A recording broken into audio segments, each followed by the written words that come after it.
Bom dia, graça e paz do Senhor, igreja, graça e paz do Senhor, amigo, amiga. Quero deixar aqui um excelente dia para você, desejar para você um excelente dia, né?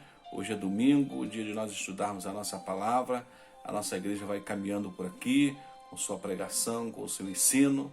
Domingo pela manhã é dia de nosso estudo bíblico em Motas e nós vamos prosseguindo aqui na nossa missão Batista de Motas, mas não só Motas, mas toda a nossa região aí do interior, Santa Rosa, essa área aí de Sumidouro, enfim, todos que estão podendo nesse tempo assistir esta palavra, essa mensagem, através da TV, através da internet. Eu quero deixar aqui um abraço, desejar para você um excelente domingo, tá bom? Na presença do Senhor, agradecer porque você está comigo aqui na companhia, estudando a Bíblia, né? Nosso culto de domingo de manhã, às 10 horas da manhã, aqui nossa missão de Motas. E o Senhor possa abençoar tantos quantos vão ouvir esta palavra. Então, que Deus te abençoe com essa palavra, você que está nos assistindo. Nós temos estudado a série Parábolas de Jesus, né? E nós vamos dar continuidade. Parábolas de Jesus está baseada na nossa revista da editora cristã evangélica, né? Vida em Cristo. E nós temos a alegria de poder ter o material nas mãos para poder ensinar a palavra. Vamos dando sequência. E hoje nós queremos falar sobre o grão de mostarda e o fermento. E essa parábola Jesus ensinou está no livro de Mateus, no Evangelho de Mateus, no Evangelho de Mateus, no capítulo 13.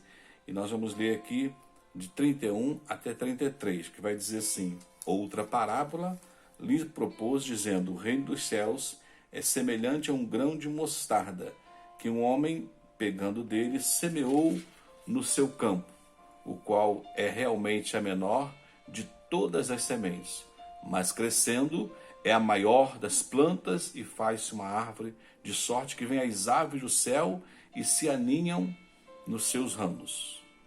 33. Outra parábola lhes disse: o reino dos céus é semelhante ao fermento que uma mulher toma e introduz em 3 medidas de farinha, até que tudo esteja levedado. Tudo isso disse Jesus por parábola à multidão, e nada lhes falava sem parábolas, para que se cumprisse o que fora dito pelo profeta, que disse: abrirei estas parábolas à boca, publicarei coisas ocultas desde a criação do mundo. Nós temos, como disse, estudado a palavra do Senhor aqui juntos, e hoje nós temos a alegria de poder compartilhar esse texto. Jesus explicando essa palavra. Jesus, ele falava por parábolas, e falar por parábolas era um método que Jesus usava para falar com os seus discípulos e também com pessoas. Esse texto relata que tinha também uma grande multidão. Era um método pedagógico, um método criativo de Jesus para ensinar os seus discípulos e tantos quantos estavam para ouvir a sua palavra. Jesus usava figuras, Jesus usava exemplos do cotidiano aos seus ouvintes, né, e procurava falar dentro daquele contexto. Os evangelhos de Marcos e Lucas, os evangelistas Marcos e Lucas, também vão registrar essas parábolas. Isaías, no capítulo 40, versículo 10, também vai dizer: o Senhor Deus virá com poder, dominará com o seu braço, e o seu galardão está com ele, e a sua recompensa o acompanhará. Esse aqui está um versículo também chave. Deixa eu dizer para você uma coisa, logo aqui no início do nosso estudo, é que existem 2 coisas aqui nessas parábolas que precisamos saber logo, precisamos compreender logo. Primeiro, é identificar, reconhecer o poder, a autoridade e o controle de Jesus sobre todas as coisas. Poder, autoridade e controle de Jesus sobre todas as coisas. E também reconhecer que os pequenos começos podem ser transformados em grandes obras. E Jesus vai explicar essa situação aqui, né? Como que o Evangelho, como que o poder de Deus pode influenciar as nações do mundo inteiro. Então Jesus, ele vai usar nesta fala, Jesus vai usar neste ensino aqui 2 elementos do cotidiano: grão de mostarda e fermento. Vejam, grão de mostarda e fermento são os elementos que ele usa aqui, então, para a compreensão de seus discípulos. Por que dessas 2 parábolas? Por que Jesus agora usa dessas duas palavras. O escritor Samilton J.K. ele vai dizer o seguinte nos seus comentários falando sobre as parábolas de Jesus. Deixa eu dizer para você o que ele disse. Ele diz o seguinte: Jesus contou duas parábolas para falar a respeito do fenomenal crescimento do reino dos céus. A parábola do grão de mostarda e a parábola do fermento. As duas formam um par e são, na verdade, duas faces da mesma moeda. Para Samilton, ele vai dizer que a parábola do grão de mostarda retrata o crescimento em extensão e a do fermento vai descrever a intensidade desse crescimento. Então Jesus vai ensinar sobre o reino de Deus e Jesus vai explicar como que esse reino iria crescer. E ele está passando isso, orientando aos seus discípulos a respeito do reino dos céus e a respeito da expansão, do crescimento desse reino. Eu creio que você conhece ou que você já viu um grão de mostarda, né? É muito pequeno, é minúsculo, um grão de mostarda. A nossa região aqui de interior, né? É fácil para a pessoa do plantio identificar essa pequena semente. Lembro-me de uma vez de um irmão de nossa igreja e que ele falou que uma vez ele pegou uma sementinha dessa e ele pegou o durex e colou na Bíblia dele, na parte de dentro, com o durex para não perder, porque ele era muito pequenininho, pegou e colou essa sementinha lá e disse assim: todas as vezes que eu olho para aqui eu tenho que lembrar que a minha fé precisa ser do tamanho de um grão de mostarda. Achei interessante a colocação daquele querido, né? Então, quem não conhece um grão de mostarda, quem não já viu um grão de mostarda, creio também que você já fez uso do fermento, sobretudo as irmãs, né? Os irmãos também já fizeram, né? O padeiro faz, mas as irmãs têm uma habilidade maior nessas coisas, não é verdade? Então, vamos pensar hoje nesse pequena semente, nesse grão de mostarda e também neste fermento. E Jesus, ele vai dar exemplos da vida diária. Era isso que Jesus gostava de fazer dentro do contexto daquele povo, penetrando na contextualidade deles, né? Fazendo uso das coisas que ele mesmo criou. E hoje ele vai usar mostarda, grão, e vai usar também o trigo. Parábola do grão de mostarda, que produziu a maior de todas as hortaliças, né? Como eu disse, Mateus e Lucas também registraram e vão dizer que ela formava uma grande árvore, né? Ou seja, a maior de todas as hortaliças, ela começa toda a sua história numa pequena semente, numa semente minúscula, né? Então, esta parábola vai mostrar que essa hortaliça, ou esse grão de mostarda, era coisa natural ou muito usada, muito praticado o plantio das hortaliças naquele tempo. A maioria das famílias ela tinha uma horta em casa, não tenha dúvida, né?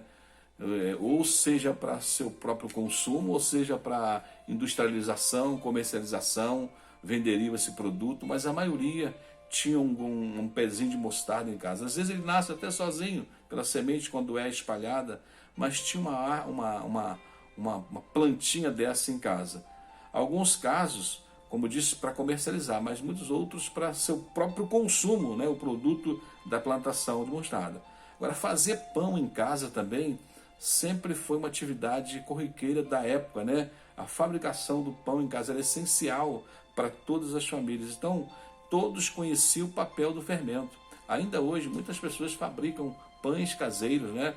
Faz o seu pãozinho lá em casa, pãozinho francês, até mesmo pão doce. Então, esse pão ainda é feito hoje em casa. Muitos fazem pão em casa, mas naquela época, longe de padaria, não tinha padaria, enfim, as pessoas faziam isso habitualmente todos os dias, a fabricação do pão, né? E todos conheciam o papel do fermento na massa, o que o fermento ia produzir na massa, porque a função desse fermento era fazer a massa crescer.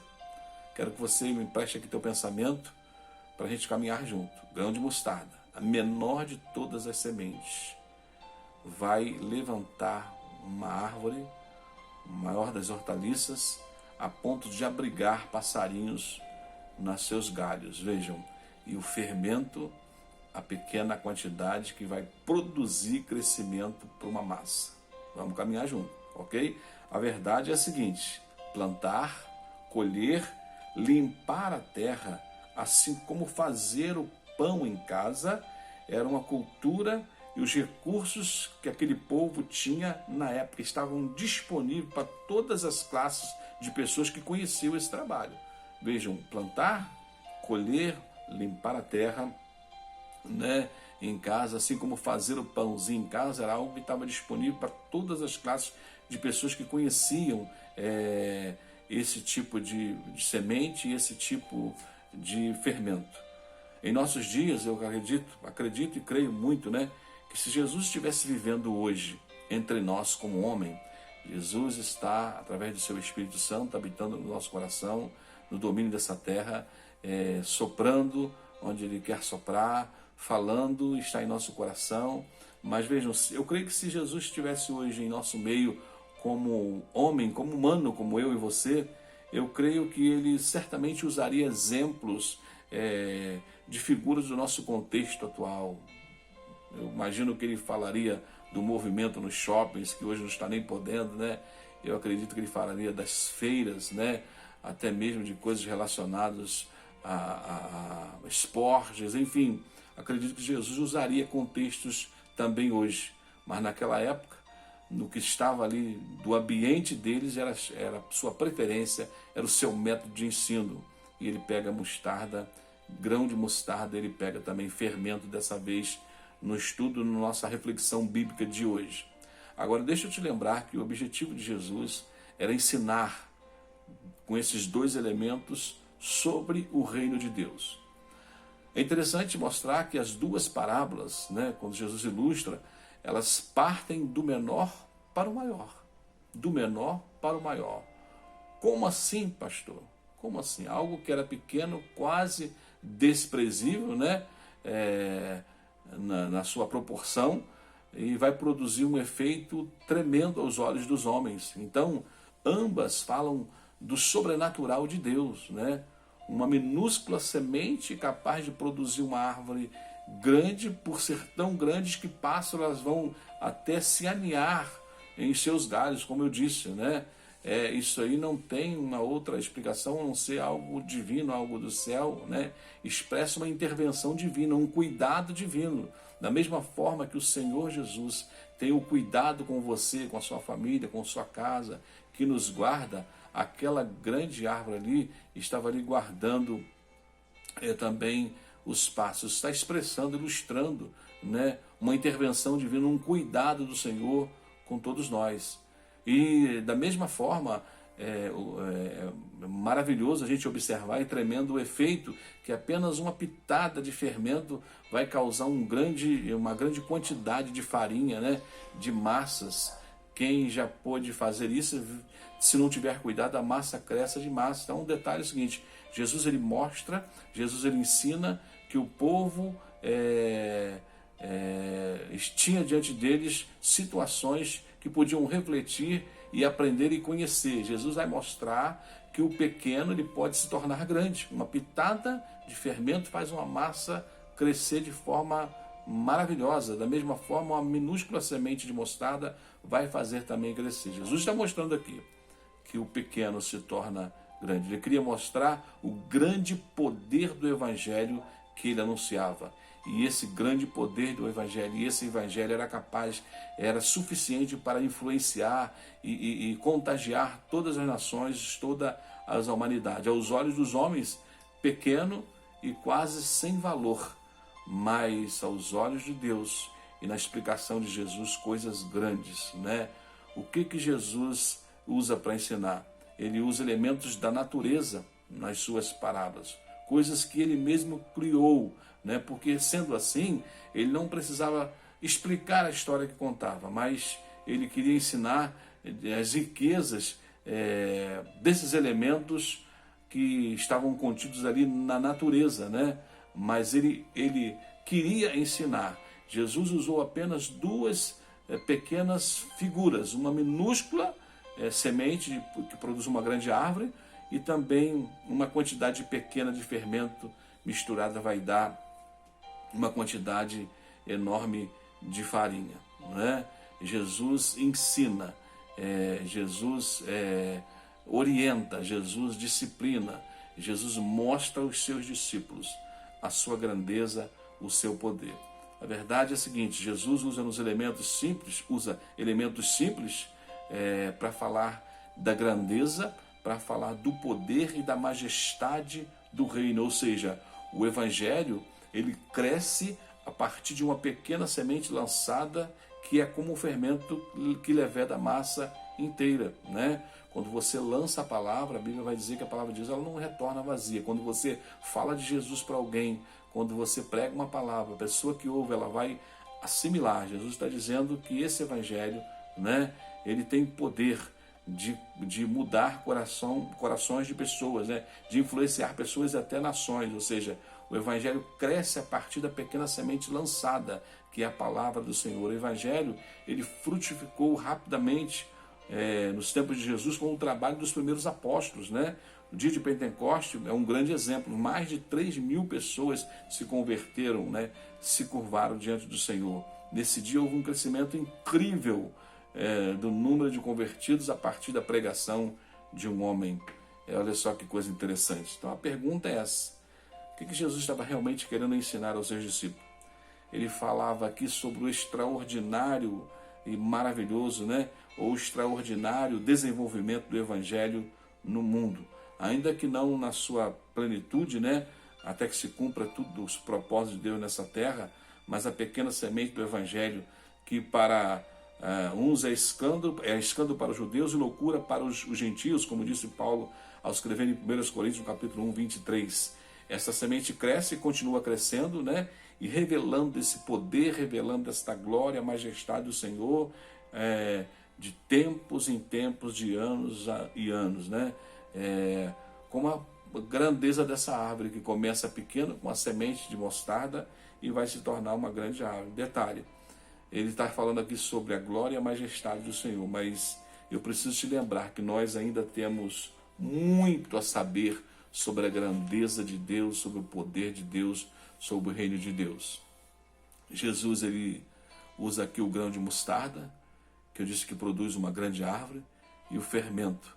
Ele fala do poder transformador do Evangelho, tanto na figura da pequena semente, quanto na pequena quantidade de fermento que é misturada. 3 medidas de farinha faz aumentar de forma considerável o volume da massa. Então Jesus ensina sobre esses elementos, explicando o reino. Jesus ensina sobre o excepcional poder que o Evangelho tem para transformar o mundo. Vejam o que disse R.N. Chaplin.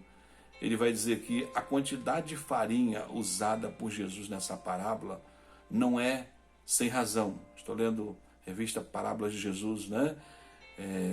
Editora cristã, editora evangélica, né? Vida em Cristo. Vejam, ele vai dizer, R.N. Chaplin, vai dizer o seguinte: a quantidade de farinha usada por Jesus nesta parábola não é sem razão 3 medidas. Produz uma boa fornada de pães. Ele diz que talvez Jesus esteja fazendo aqui uma citação de Gênesis no capítulo 18, versículo 6, na ocasião em que Abraão diz para Sara preparar 3 medidas da melhor farinha. Está vendo aí? A Bíblia vai sempre se explicando, está sempre dentro do seu contexto, sempre atualizada. E fazer pães quando os homens lhe aparecem nos carvalhais de Manre. Sugere os comentaristas que 3 medidas eram suficientes para muitas pessoas e que pode indicar que Abraão pensava numa refeição comunitária, tendo a presença de mais convidados, viu? Antigo Testamento interpretado, R.N. Chaplin, ele vai dizer isso, vai explicar, lembrando e relatando Gênesis 18, 6, quando Abraão, para receber ali os seus, o pessoal nos seus carvalhais e nas suas plantações, dizer que usava 3 medidas de trigo que ia alimentar muitas pessoas. Maravilhoso.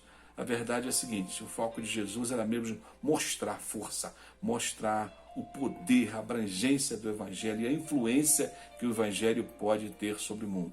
Nós estamos vivendo tempos difíceis, né, com essa pandemia, não tem como a gente não falar um pouco sobre isso. e uma oportunidade que a igreja do Senhor está tendo. A igreja, querido, não está parada. O templo está fechado, os templos estão fechados nesse Brasil e no mundo inteiro. Mas você, igreja, veja que interessante, lá na igreja de Atos, a igreja crescia de casa em casa, né? A igreja crescia de casa em casa, o evangelho se espalhando, pessoas se convertendo dia após dia. Então Jesus está mostrando hoje às pessoas que a questão não é só o templo. Jesus está ensinando muito. Eu creio no poder maravilhoso do Senhor, que está ensinando nações, está ensinando igreja, liderança, né? Templos fechados. Mas você, igreja, querido, você pode pregar, você pode anunciar este evangelho. E eu percebo que é um tempo, todos nós estamos percebendo, onde muitas pessoas estão sendo evangelizadas através das redes sociais. Então o templo fechou, a igreja não, a igreja continua ativa. E por que fizemos isso? Por uma orientação. Nós pregamos tanto sobre submissão a autoridades, e agora é hora da gente também exercitar essa submissão. Não estamos proibidos de pregar o evangelho. Se tivéssemos, continuaríamos pregando, porque não iríamos contrariar a palavra. Não estamos proibidos de pregar sobre o pecado, sobre o homossexualismo, sobre o lesbianismo, dentro do nosso contexto bíblico, que diz a palavra do Senhor. Não é essa uma proibição, é um pedido para que não aglomerem pessoas, e como líderes responsáveis, nós precisamos fazer isso, né? Mas a igreja continua pregando. Essa é uma oportunidade da igreja pregar, o evangelho se espalhar, e isso tem acontecido. Jesus vai mostrar aqui a força e o poder e a abrangência do evangelho que podia influenciar o mundo. Hoje é um dia que o Brasil inteiro está orando pelo Brasil, mas o mundo inteiro, vários cantos do mundo estão orando hoje, estão clamando por essa pandemia para que Deus venha a intervir. E o Brasil está de ponta a ponta, através das suas igrejas, orando. Ou seja, a força do evangelho, o poder do evangelho, da oração. Essas parábolas ensinam sobre graça, né? A força penetrante da graça do Senhor. Jesus vai mostrar o grande poder do evangelho, também vai nos encorajar a confiar no agir soberano da graça de Deus. A gente pode perceber aqui, né, extrair dessa parábola do fermento, preciosos ensinos. Por exemplo, a graça de Deus não tem período de carência, né? O fermento, uma vez misturado na farinha, inicia imediatamente a sua influência, e não obstante ficar invisível, em algumas horas todos perceberão o seu efeito, né? Então a graça não tem período nem aparência. Ele vai mostrar para a gente aqui que você vai colocar o fermento lá, e quando ele é misturado na farinha, não percebe nada, é como se nada tivesse acontecido. Por isso o cuidado de se colocar pouco, porque não fica tão visível, né? Mas daqui a pouco você vai ver o crescimento. A graça do Senhor, que não tem tempo, que está sempre sobre nós, que não tem carência, que não tem um período para agir,